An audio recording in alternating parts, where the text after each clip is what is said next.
Right. Hello, lads and lasses, and welcome back to Boys Down Under, where today, hopefully you guys are just, enjoying your weekend so far. We've got a little bit to talk about. The Celtic greats are in the media talking about the present Celtic team, and we also have a little bit of analytics to talk about. But before we go any further, if you guys have been enjoying the off-season content and you want to help support the channel, the best way to do so is to click that like button, click that subscribe button. I appreciate all of you who do that. And even if you don't, just watch the video, that's fine as well. But without further ado, let's get into it. So, two Celtic greats have raved on about some of the current players. Stiliyan, Petrov, and Chris Sutton to be exact. Now let's start with Petrov. He has been raving on about Jota and his imminent signing at Celtic. He's been speaking to the Glasgow Times, saying, "What he brings is excitement around Celtic Park, and not many clubs have the pleasure to have a player like that. He plays with a smile on his face, he takes people on, he's aggressive and has urgency." It seemed like last season, every time he was on the pitch, everybody followed him because they know he can produce. If you don't have him, you're going to get weaker. Even if you get someone else, it is going to take time to adapt to what the manager wants because the manager plays a different way with his demands. When you have a manager like that, you need players who are comfortable.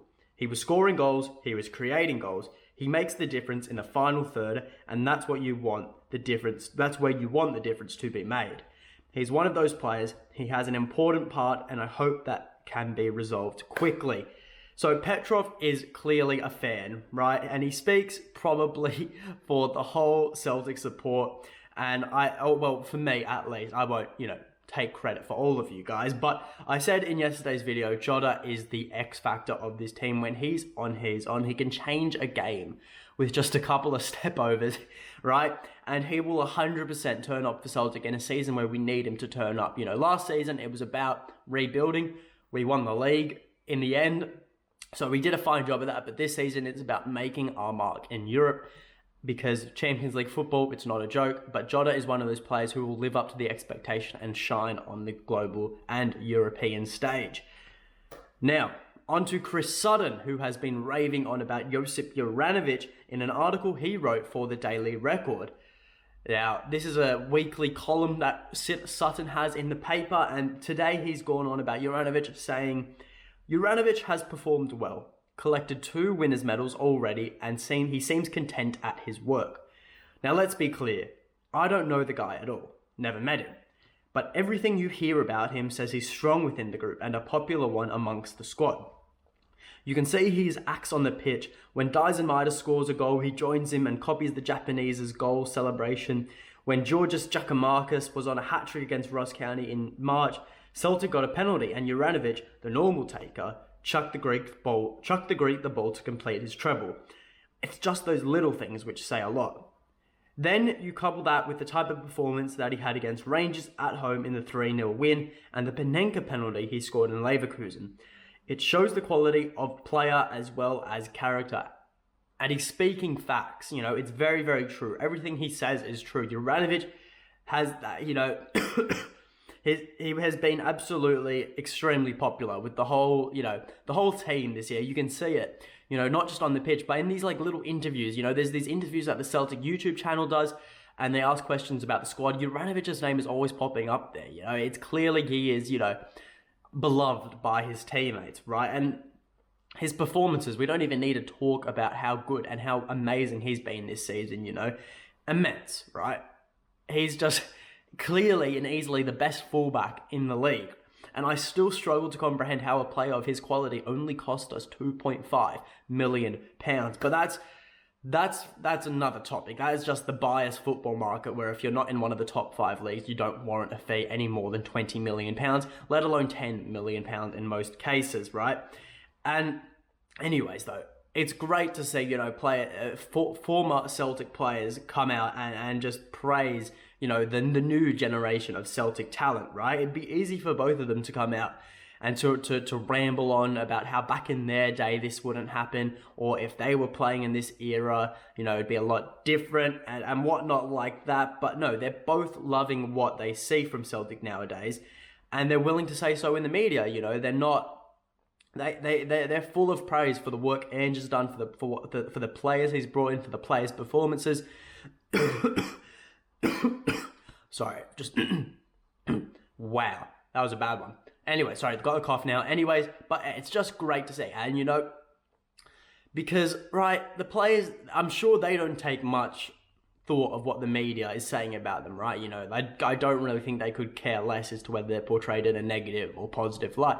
But when players from their past team, right, are speaking out and full of praise for them, that is different. That's something that's special, right? Because it's just this sort of this sign of recognition. It does wonders for confidence. I'm sure, even if they're not, educated on Celtic's history and every single player who's ever played for Celtic, they'll still know, oh, this is a former Celtic player who's held in high regard by the sport. He's talking about me in a positive light.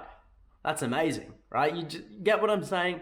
I think I'm rambling on. Let's move on. Anyways, now on to Giakoumakis, comes from Greece.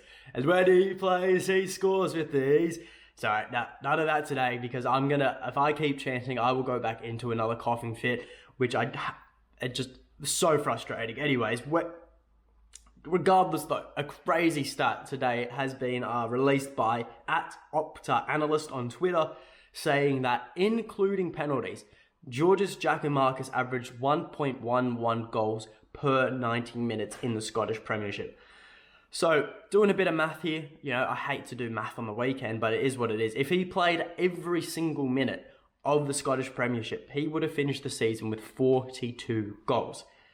Obviously, we all know that is just a slight bit unrealistic, considering that Kyogo probably would have played, half the other games. And, working in if, buts and maybes isn't the best thing to do, right? But it just highlights how deadly Giakoumakis has been for Celtic this season, right?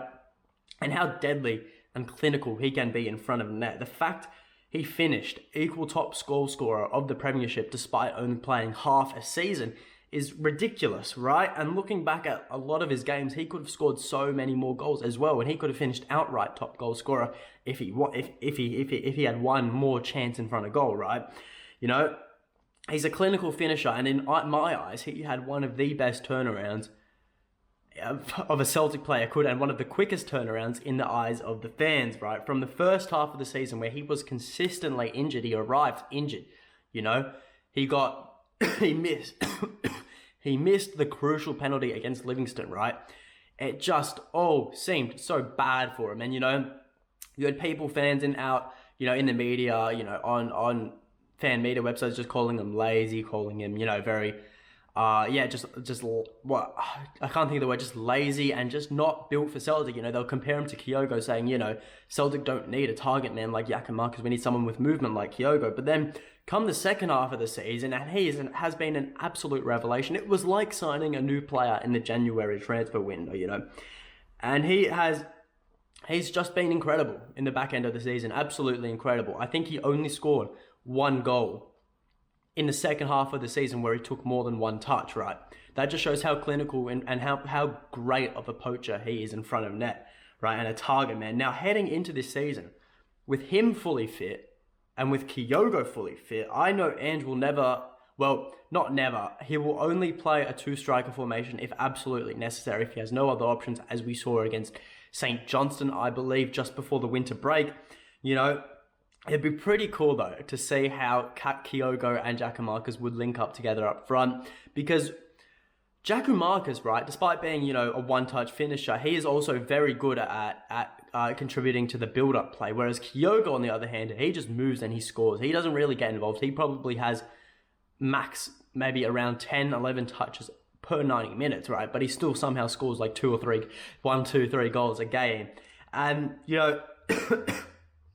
it's a great headache for Ange to have with both strikers fully fit, because we know how good they both are in front of net. And heading into a season and heading into a Champions League campaign, right, where chances in front of goal are going to come very thin and few, you're going to need players like Giakoumakis, players like Kyogo to step up in front of net and to score, because we're not going to get many opportunities. And, when we do get those opportunities, we're going to have to take them, without a doubt. But that is all from me. So if you guys did enjoy this video, leave a like, subscribe to the channel, leave in the comments below your thoughts on the comments made by Sutton, Stiliyan, Petrov, and also the Giakoumakis stats, I guess. Yeah, whatever you want to talk about. But that is all from me. So until next time, hail, hail.